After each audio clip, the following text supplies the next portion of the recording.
Thank you all for coming. And I'm guessing that there are a few questions about how things are going to look this year. So what we are going to do tonight is we are going to walk you through a little bit of what to expect this year. And then we'll have a chance to get ready for the high holidays a little bit together. Feel free to interrupt with questions if you have them, at least during my part. I can't speak for Rabbi Safman, but I believe she likes questions as well. So, oh, I can't seem to have two full screens going at the same time.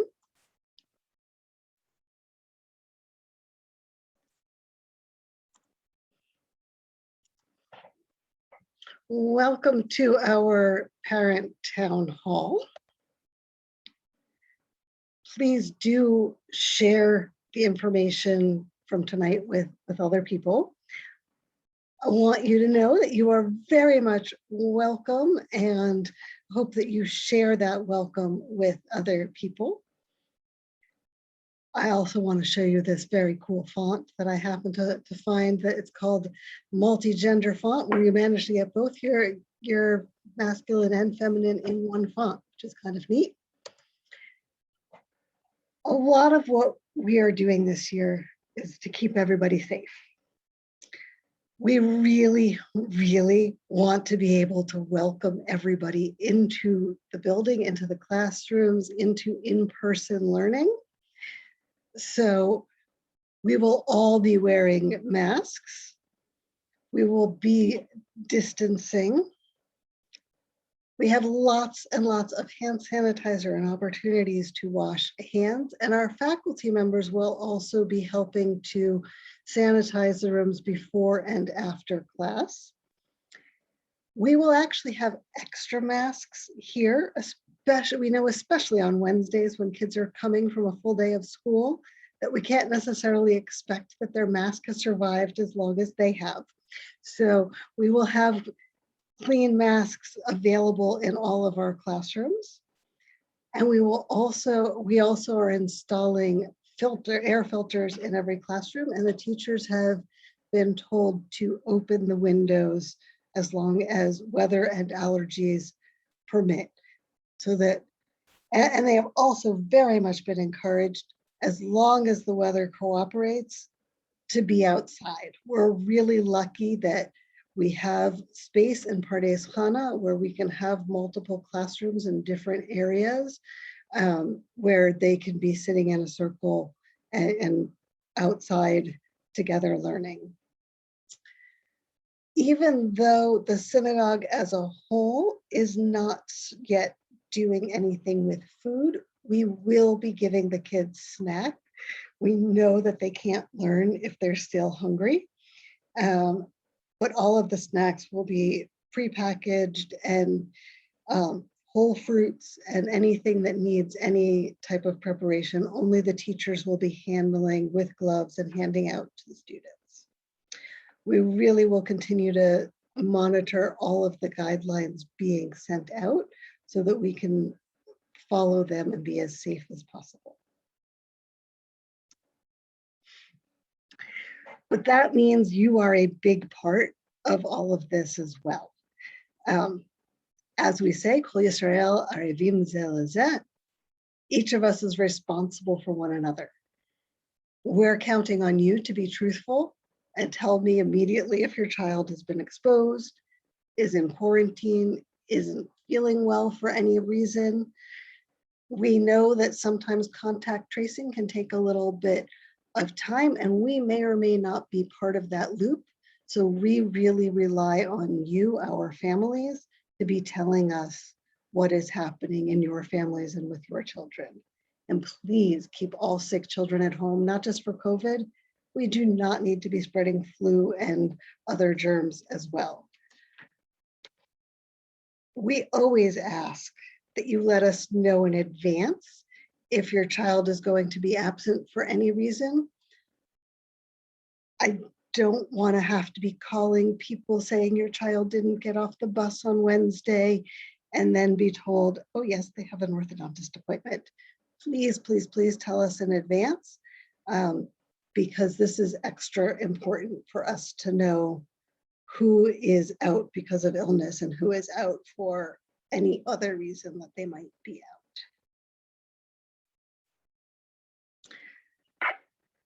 How are we going to decide if we need to go online? Hopefully we won't. Hopefully we won't have to go online at all. Everybody will stay safe and healthy.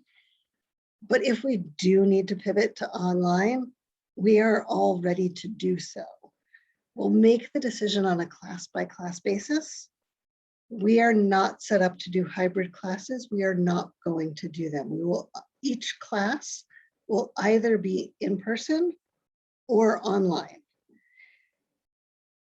So as a school, that may mean we are a hybrid school, but each class individually is in one place or the other. We will determine if a class needs to go online based on if there's a positive case in the class will go online. If more than a quarter of the class is in quarantine, that class will go online. If the teacher is in quarantine, that class will go online so they can still learn with the teacher. We do still have substitutes available as well, but we prefer to keep the kids with their teacher as much as possible. We may have to have more than one class online at a time. We'll follow a similar procedure as we did last year of a single Zoom link and using breakout rooms. And you will find out all of this information on our Band app. If you have not yet downloaded the free Band app onto your phone or created an account by signing up on their website, I'm going to pause for a minute to let you do so now. You just have to go to the App Store, look for Band. It looks like this, the green box with the white B in it. Once you have downloaded Band onto your phone, you should be able to scan this QR code to find our particular religious school Band on there. If you are having trouble, all you need to do is send me an email. I will send you another invite. We're going to be using Band a lot, and I don't want any of you to miss out on it. If any of you need, I was about to try and give you a code, but if the QR code does not work for you right now, then please just let me know, and there are other ways that I can get an invitation to you. I'm going to pause for a second and see if there are any questions of what I've gone through up till now. And since I can't see everybody while I have the screen up, feel free to use the raise hand feature to make sure I don't miss you if you have a question.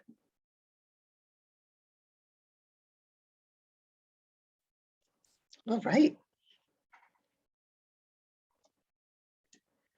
So what sort of communications can you expect to get on Band? There's a calendar, and you can sync it to your calendar. You can get alerts for classes and events. You can tailor to yourself what makes sense for your family for which alerts to be getting. You can expect that on Thursdays, you will get a message from me on Band with a reminder of events coming up and any school-wide announcements. On Sundays, you can expect that you will get a message or picture from your child's classroom teacher. Each of you and the teachers have been put into little subgroups groups by class. So you will just see the things pertaining to your particular classes that your family is involved with. And that is also a great way if you want to chat with all of the members of the class to use that grouping to do that. Using band means that all of the notices from Religious School and from USY will be on band, and you can go back and find them there and not have to search through the flood of emails that I am assuming you are all getting, because I know I get a massive amount of emails, not all of them important. We will also use band to give you a notice if a class is going online, and that's where you'll be able to find the Zoom link to use. You can use band to private message the faculty or other Religious School families. You can, of course, also use the phone to call people and email to contact them. I mentioned that you're going to get USY news on band as well as Religious School news. And part of the reason for that is this amazing restructuring that has happened in USY on the national level. All of our students in 3rd through 12th grade are automatically eligible to participate in USY without a registration fee. Going to a particular event may still carry a fee, but all of our 3rd through 12th graders are considered members of USY. Yes, 3rd graders and up. There's a new 3rd through 5th grade program, USY Haverim. It will mostly be local events, but it does also have support from national USY. And what we have known as Kadima, our middle school group, is now being called USY Gesher. So you may see both names used interchangeably this year. You should know that both USY Haverim and USY Gesher will have monthly meetings on the same week of the month. So one will be on the 2nd Sunday of the month, one will be on the 3rd Sunday of the month, right after Religious School on Sundays. And our USY meetings and events will also occur on a regular schedule to help everyone keep track of their calendars. The USY Gesher and USY regional and national programming is already on both their calendar and our calendars as in-person events. And we're really hopeful that we will be able to keep it that way, but certainly we'll keep you appraised of any changes. You might be wondering how you're going to find where the class is, especially because we are working very hard to reduce density and reduce bottleneck that sometimes can happen either at the courtyard entrance or with families hanging out at the back of the sanctuary. Feel free to tell your children which rooms they will be in, and I apologize, there is a typo here. Kita Gan, our kindergartners, will be upstairs in room 201. Kita Aleph Plus, who are our 1st and 2nd graders, will actually be in room 206. There is no 208. I just hit the key on the wrong side of the 7. Kita Gimel, who is our 3rd and 4th graders, will be in room 202.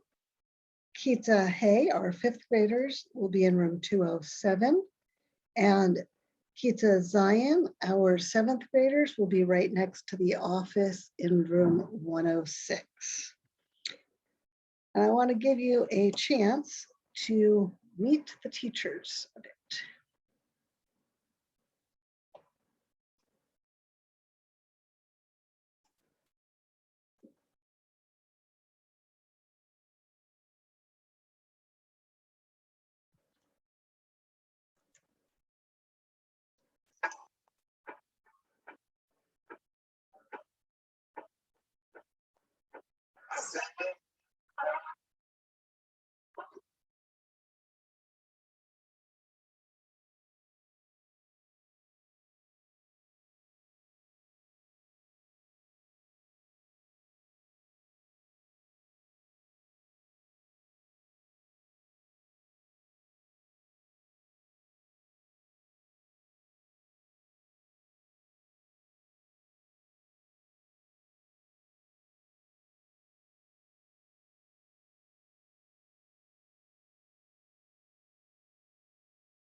And you all know our fabulous Midrasha Bet teacher, Rabbi Safman, and she will have a chance to be speaking with you shortly. What can you expect on our first day? We're going to stagger the start a little bit. As I said, we don't want to have a bottleneck at the door. So our older students, the same students who also come on Wednesdays, will come at 9 and go find their classrooms. There will be somebody at the door who can help guide them. And at 9:15, our GON and Aleph Plus students should arrive and they will get brought to their classrooms. We realize that some of these students have never actually been in our building before, even if they have been with us through the entire last year. So we want to make sure that everyone has a chance to be able to find where they are going. And we'll also stagger our dismissal starting at 12 so that once again, we don't have a big bottleneck. Are there any questions? You're a very quiet group. Oh, I see something in the chat. If you have children in different classes, the times are designed to be close enough that it is fine. Let your older child go in first and hang out outside with your younger child to make sure somebody can actively walk them to the classroom. Any other questions? The timing of that staggered start and end is something that we will be letting you know, whether we need to continue it throughout the year or whether once we have done it on the first day, things are smooth. We expect we won't need to do it for the beginning of the day beyond that first day as we help our students find their classrooms.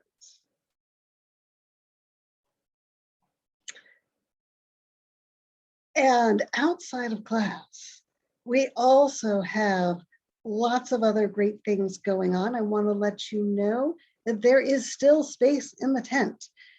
All of our youth and family services, our tot services and our family services for Rosh Hashanah and Yom Kippur are being held outdoors in an open tent with a maximum of 40 participants. Masks and reservations are required, but there is still space, both in the tot service and in the family services.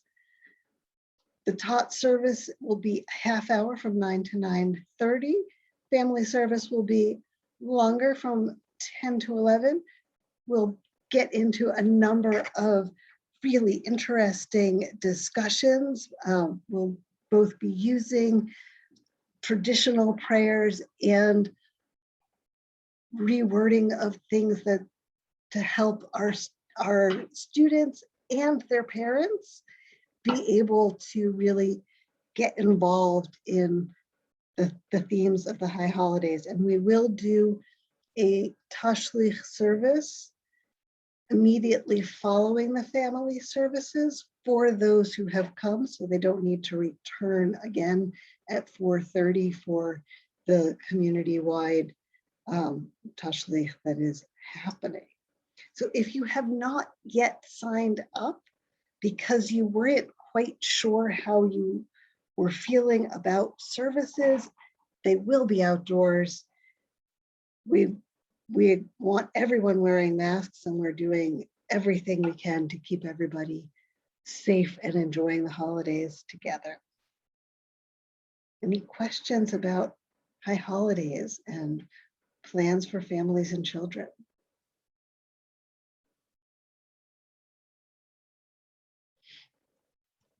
Well, I know that Rabbi Safman has a lot more to talk about with the high holidays.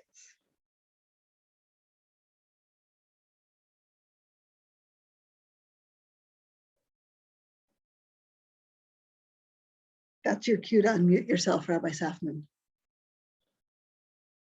sorry about that. I said, for now, we're going to use I said audible, but in the case a moment ago, it was actually inaudible beep system, where I just ask you to advance the slides for me. But if that gets tedious for you, let me know and I can advance them myself. I wanted to take advantage of the opportunity when we're sitting together as a community of families with school-aged and preschool-aged kids, to talk a bit about what it means to be going into the high holidays as a family, particularly because this year the calendar is working in a way that's a little adversarial to us as a school community per se. If you would scroll ahead for us, Rabbi Brody.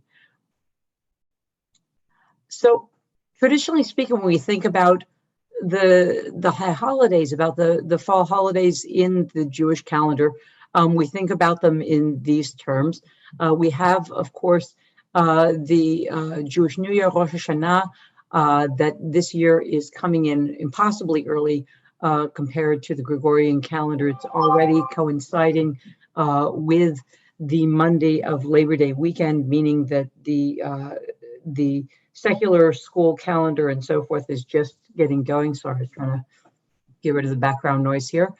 And in fact, the start of the public school year was pushed off graciously in order to accommodate Rosh Hashanah.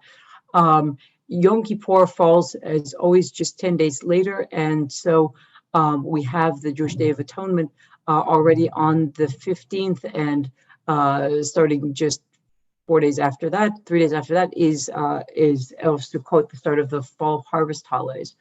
But what I want to talk about more than these holidays themselves, because I think that in terms of the people who are on this call, the holidays themselves are within your cultural vocabulary, within your scope of religious cultural knowledge, what have you. If not, I'm happy to go back and speak about them a bit more. But if you would jump ahead just 2 slides for us, Rabbi Brody.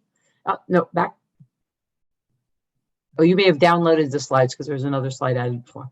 So what I want to draw attention to is that while the high holidays per se are the part of this whole holiday cycle, this whole season that grabs our attention as individuals and as a community, they're the most public dimension of the Yamim Noraim experience. As the rabbis envision it, as we are meant to experience it, the real heavy lifting of the high holiday season does not occur, does not coincide with Rosh Hashanah and Yom Kippur per se. Those are the occasions when we get together in a normal year publicly and go through these extended, elaborate prayer rituals. But as Rosh Hashanah and Yom Kippur are understood in our tradition writ large, if they are to serve the place that they are meant to, not only as part of a holiday cycle, but as part of a cycle of spiritual renewal and re-engagement with ourselves and with the tradition, the work of the high holidays really has to start already at the beginning of the month of Elul, with the beginning, at least in the Sephardi Mizrahi world, in the world of the Jewish communities of the Mediterranean and further east, coinciding with the start of the month of Elul, which this year began already on the 8th of August. So we're well underway now. What we're told by the tradition, what we're told by the writings of rabbis is that in the month of Elul, we're laying the groundwork for the types of decision making, the types of shifts in our thinking, in our behavior that are meant to kind of be concretized over the 10 days of the Yamim Noraim, over the 10 days of the high holiday period, and then brought in as pillars of our life in the year moving forward. And we simply don't have the time, we don't have the bandwidth as a school community. We in some ways don't have the bandwidth even because of summer vacations and people's absences as a synagogue community to do this preparatory work in the latter part of August, the last part of the kind of secular community's sense of our summer vacation. Instead, we're coming into the high holidays this year, but to a certain extent, most years, quite unprepared, ill-equipped to be engaging with the bigger themes of the high holiday period. And if you would move ahead, Rabbi Brody, I just want to review what I think some of the most central themes of this period are. So one of the tasks before us in the high holiday season and in the period leading up to it is what's known rabbinically as Cheshbon HaNefesh, an accounting, a stock taking of our souls, of our spiritual or inner state, a chance to reflect on what the year gone by has been, and in doing so, to be laying the groundwork for the year ahead. A second dimension of the high holiday season in terms of the larger conceptual work involved, not the work of getting your family dressed and out the door to arrive at holiday services in time, but the more serious work of making this a real launching point to a better year ahead is the work of tshuva. And in this sense, I use the word tshuva to refer explicitly to relationship repair, repairing our relationship with those we love and with those who we are in some sort of recurrent contact, repairing our relationship with God, coming back to a place where we feel that we're okay with our Creator and with our larger sense of purpose in the world, our larger sense of who we are, and in doing so, repairing our relationship with ourselves, bringing under a lens and doing the work of making reparation in aspects of the way that we view ourselves, aspects of the way that we treat ourselves, aspects of the way that we carry ourselves out into the world that are ultimately in our own hands to control, create, and improve upon iteratively over the entire course of our lives.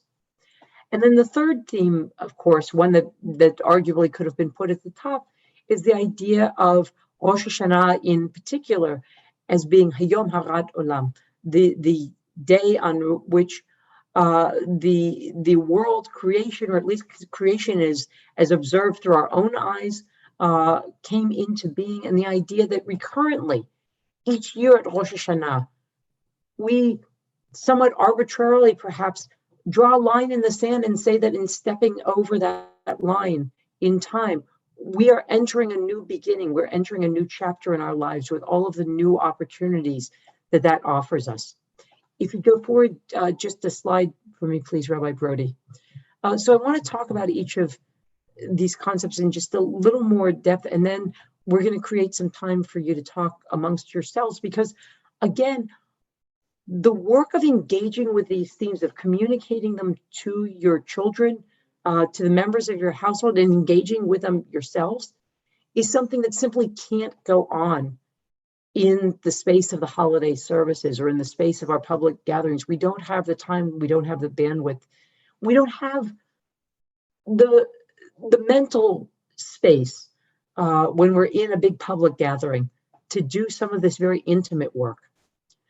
So I've spoken about the idea of a spiritual accounting. It's an idea that comes from the Musar tradition in Judaism, a school of thought that grew up chronologically roughly in parallel a little earlier than Hasidism, but that believes that the work of self-improvement is something that can be approached, that need be approached in a kind of disciplined and systematic fashion.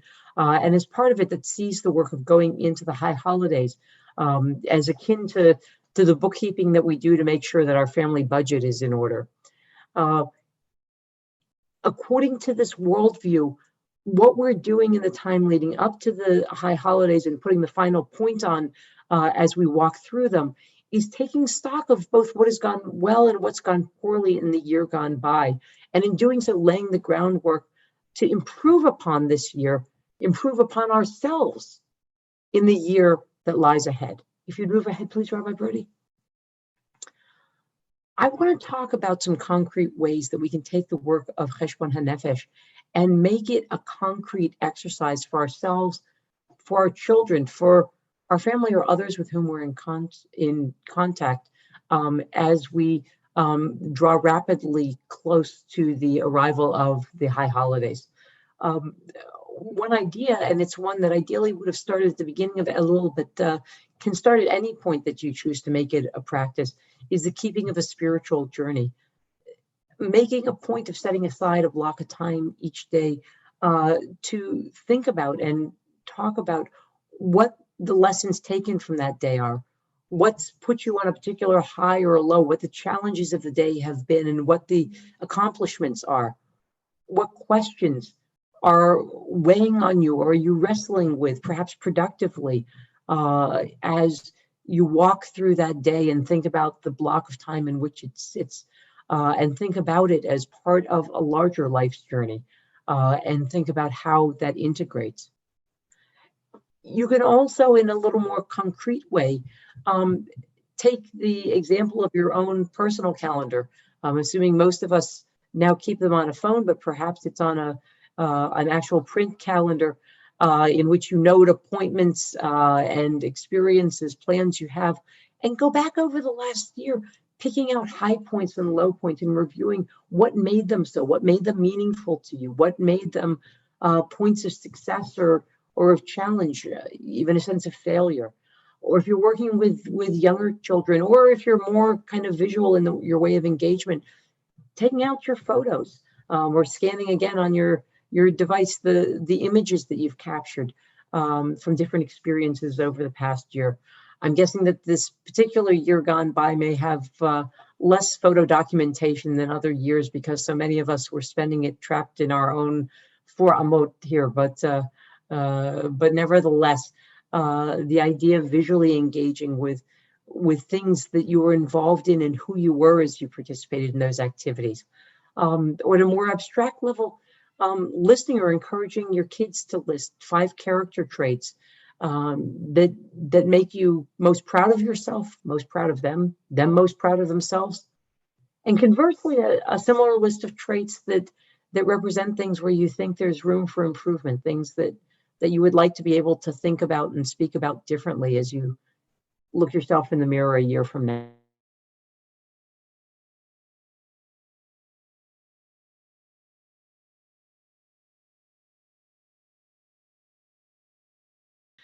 That you would really like to break with or to change as you move through the year ahead. And then brainstorming a way to create some sort of an actual physical reminder, some sort of signal to yourself, or something you put in your environment or on your person that might help serve as an impetus to break with old patterns and to assume new ways of doing things. If you go on to the next slide for me, please, Rabbi Brody. If we move on to the second big theme, the idea of tshuva, of repairing relationships, tshuva is coming from the verb to come back, to return. And it's an idea that you're returning to your best self, the idea that the person that you start as, the person that you inherently are inclined to be, is someone worth investing in, somebody worth embracing and trying to restore to its full glamour, or to bring to its full realization of self. And in doing so, to bring a little closer to the world's view that element of divinity that we understand rests within you. And in doing so, to bring yourself into better terms, perhaps in your relationship with God.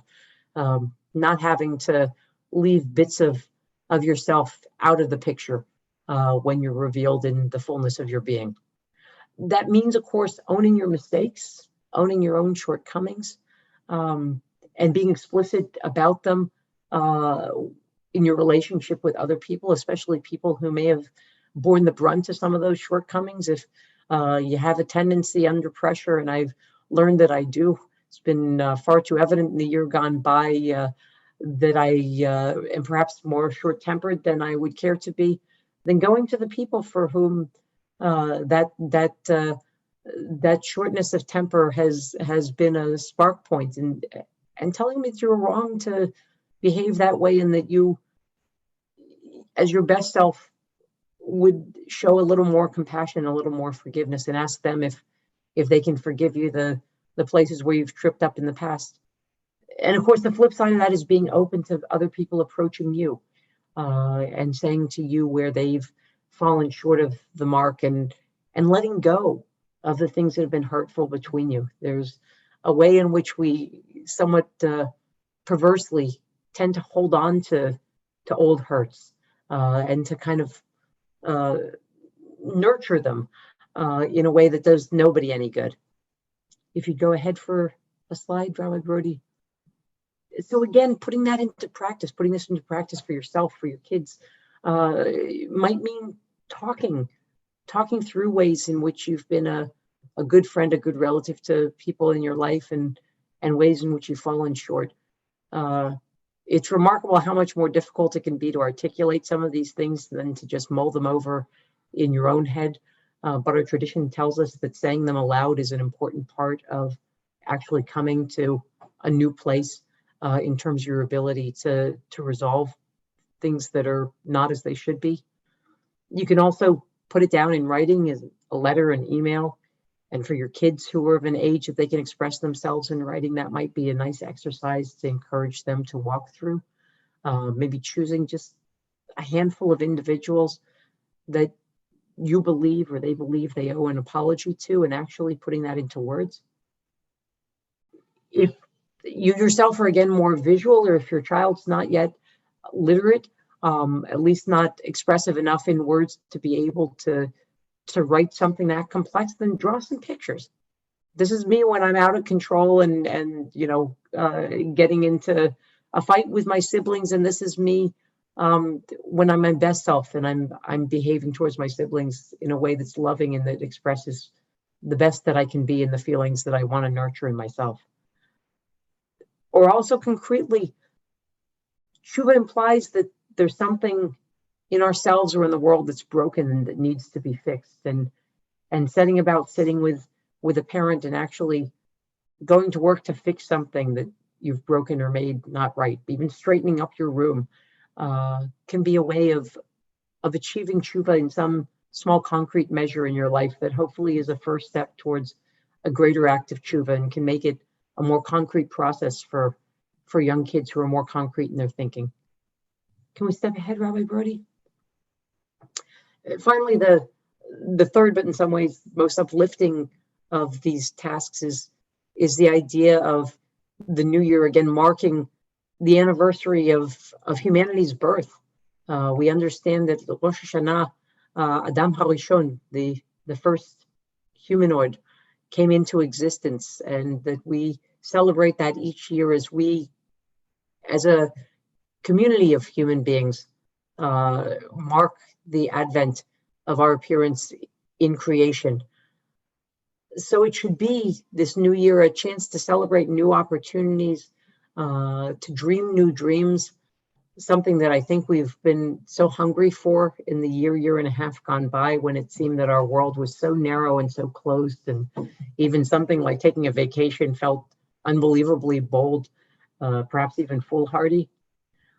It's a chance to draw a line under the sand, a line in the sand under things that may have gone wrong, or that seem to just be persistent patterns or ways of being. Just saying, with the arrival of this new year, that's not going to be part of my life anymore.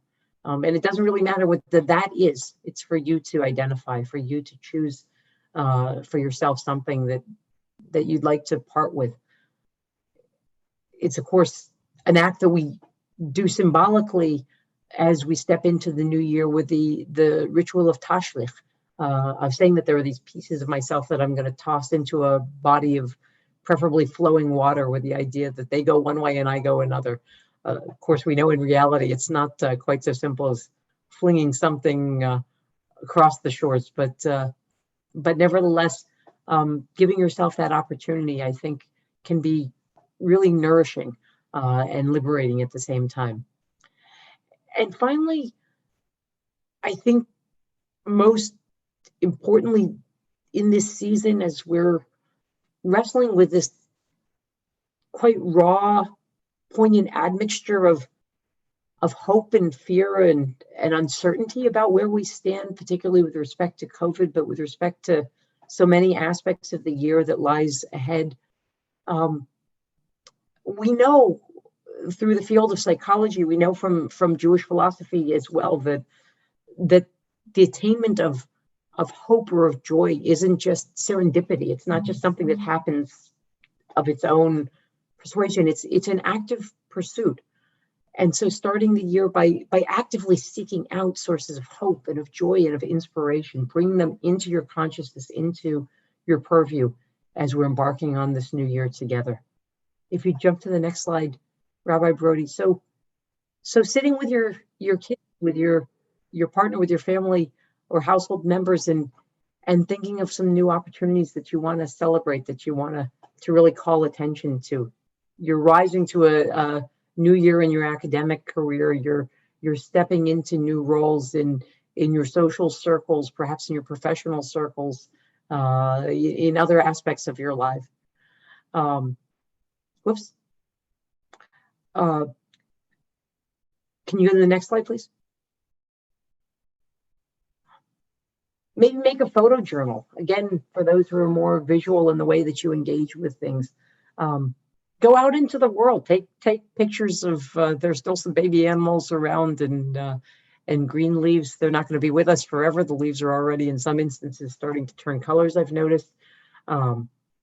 Go and take pictures of construction sites. Go take pictures of new restaurants that came into being, new places that you've discovered and enjoyed visiting, whatever it is.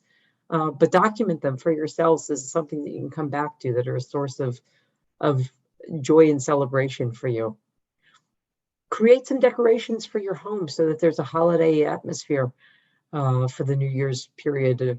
Think about some special foods that you can prepare. That's a well-established tradition in the observance of Rosh Hashanah, of the Jewish New Year, in many homes. But maybe this year you can make a special effort to not only prepare some family favorites, but to go out and find one or two new recipes or new traditions that you could adopt. And one I would recommend to you that my own family adopted in our first year of marriage. Daniel and I had both done this separately, but in different variations, is the celebration of a Sephardi style Rosh Hashanah Seder. I've put a link here for those who don't have that tradition in your own family and may be unfamiliar with it, but it's a quite elaborate and archaic compilation of verses that play on the names of different foodstuffs or different properties that they're alleged to have, and use them as symbols to again seed this idea of hope and of new possibilities, of getting rid of things that are bitter or hateful to us, and introducing more and more things that are hopeful and sweet and fruitful and life-giving. So with that as my introduction, we have just a handful of people here. We had planned that if there were larger numbers, we might have people break into separate rooms, but I think that we're a small enough group. I'd like to invite you to think about whether any of the ideas that I've put before you or other ideas that occur to you or that you've come across in other venues might be things that you could actually imagine implementing, activities you could see going through with your families in the 2 weeks or so remaining before the new year arrives, or we'll give ourselves the benefit of the largest measure of the tradition, the additional 10 days until the arrival of Yom Kippur, when we feel that this special window we have starts to close in on us and we return to a more prosaic existence. Anybody want to mention one or two of the ideas either that I proposed or other things that have been meaningful to you or that you've come across that? And we already do the, I guess we already do the, and we don't call it a Seder, we do the, I guess, symbolic foods, we call them. I mean, we think of them, but I mean, it's just something, I'm surprised, I thought everyone did that actually. Is that a Sephardic thing? I mean, It is one of the depravities of the Ashkenazic world that aside from certain Kabbalistic circles, there was not a tradition of a Rosh Hashanah Seder. It's becoming more widespread as the Jewish world speaks more broadly and bidirectionally to one another. My aunt is from an Iraqi descent, and so as I was growing up, we always celebrated like that with the foods, and we call them blessings, brachot, and we've been doing them, and the kids love them, and from time to time we change the recipes for the foods because they get tired after a while, but it's very nice. It's very nice, and you're right that sometimes they require a little bit of effort in terms of introducing new content to the phrases, some of which are there because of events that happened a long time ago. But we found it very meaningful. We also started going around the table and talking about how thankful we are for particular things that each one of the people around did. And we found that also very meaningful. So I'm looking forward to doing that on Rosh Hashanah. What a lovely tradition. Thank you for sharing that, Gideon.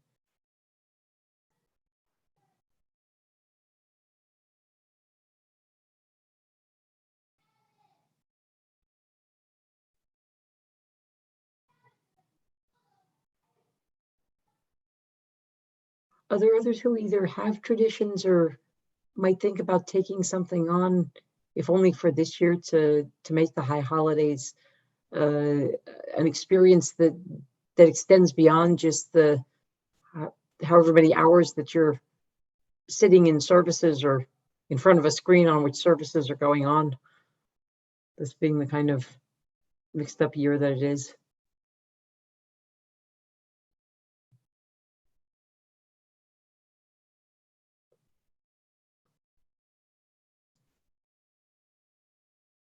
One thing that happened to us is that we used to always host people, probably both nights or one night we will go to somebody else. It will always very elaborate affair because that's how I grew up and I thought that that's how it should always be.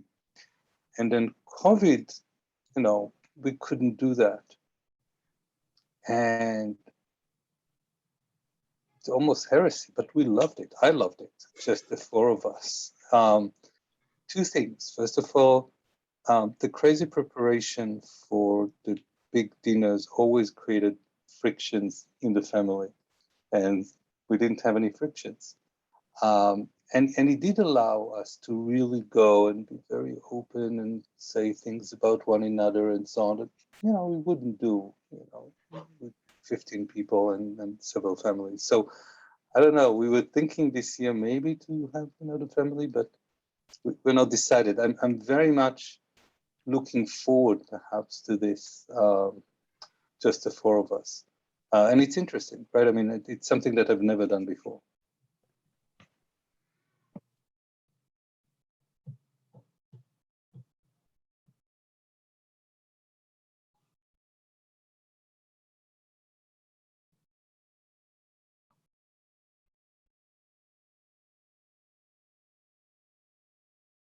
I know for my family, kind of the most special time of the Rosh Hashanah season is the lunch that follows the second day, because that's the point at which the pressure is off for me in my rabbinic role to a certain extent, and somewhat echoing what you said, Gideon. It's a chance for my family to sit more intimately and to sit there and say, wow, like it's really happening. We're really going into this year, and to have the quieter conversations that aren't about either, as you said, the people we are need to be hosting, or the things that still are on the to-do list, but in a sense, Shabbat Shabbatoni, even though that is a term that's applied more to Yom Kippur, but the idea that it's just a period to sit in the moment and relish one another's presence and relish the realization that we've come to a new point and a new beginning, and the kids are a year older and able to do things that we wouldn't have imagined a year before, and so forth.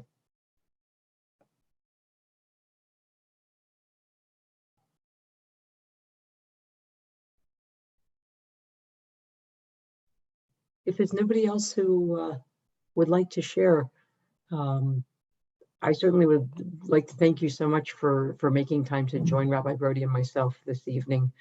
I hope that in addition to the quite important practical details of the upcoming religious school year, that God willing will be a full year of in-person learning when we can again be building community in an embodied way that is just so much richer and so much more present than it's possible to be over Zoom.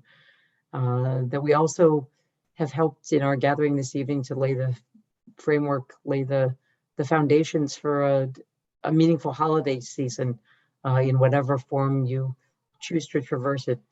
We understand that for every family, there's going to be a different comfort point, a different set of needs in terms of what the holidays look like. We would be delighted, of course, if your holiday plans include being able to gather with us in person, either in the indoor services or the family services under the tent, but certainly understand if that's the wrong choice for your family.